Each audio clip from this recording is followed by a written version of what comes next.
नमस्कार शेतकरी मित्रांनो, मी आहे ॲग्री सखा सुमीर आणि माझ्या ॲग्री सखा या यूट्यूब चॅनलवर मी आपण सर्वांचे स्वागत करतो।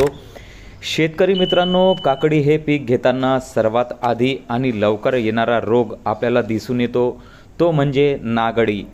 कोवळ्या पानांच्या रेषांच्या आतून घुसून त्याला पोखरून नागमोडीसारखा आकार बनविणे म्हणजे नागअळी येण्याचे दर्शविते। आता या रोगावर आपण नियंत्रण नाही केले तर काय होईल?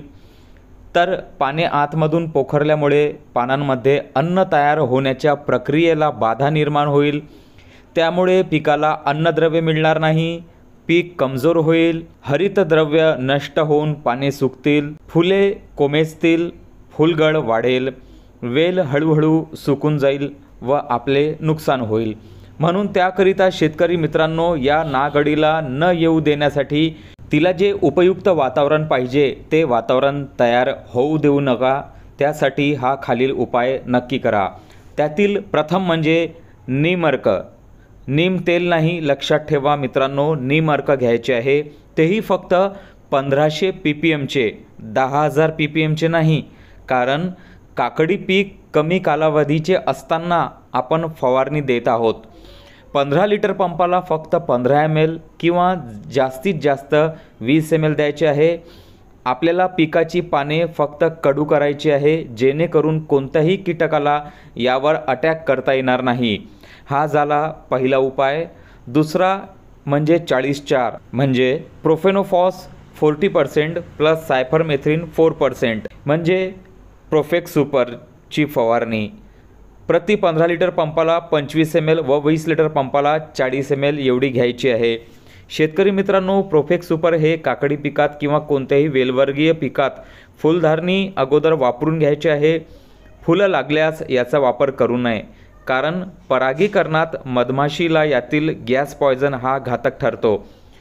त्यामुळेच फुलधारणीपूर्वी मी याचा वापर सांगत आहे।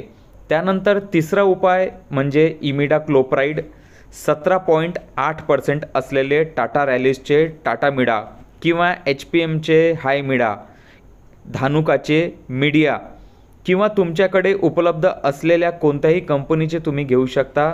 यासोबत एक अजून औषध घ्यायचे आहे, ते म्हणजे थायमेथॉक्झॉम 25% असलेले सिंजेंटा कंपनीचे ॲक्टारा किंवा धानुकाचे अरेवा किंवा इतर दुसऱ्याही कंपनीचे खूप सारे प्रॉडक्ट मार्केटमध्ये उपलब्ध आहेत।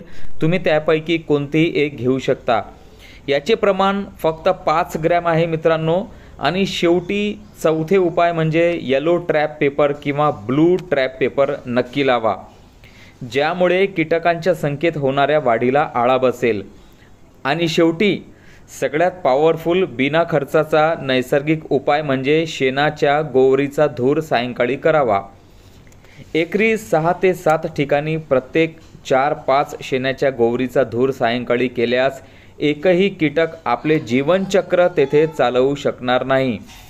तर शेतकरी मित्रांनो, ज्यांनी हा व्हिडिओ पूर्ण पाहिला असेल त्यांना नक्की लक्षात आले असेल की पानांवर येणाऱ्या नागअळीसाठी प्रतिबंधक उपाय म्हणून काय काय करावे।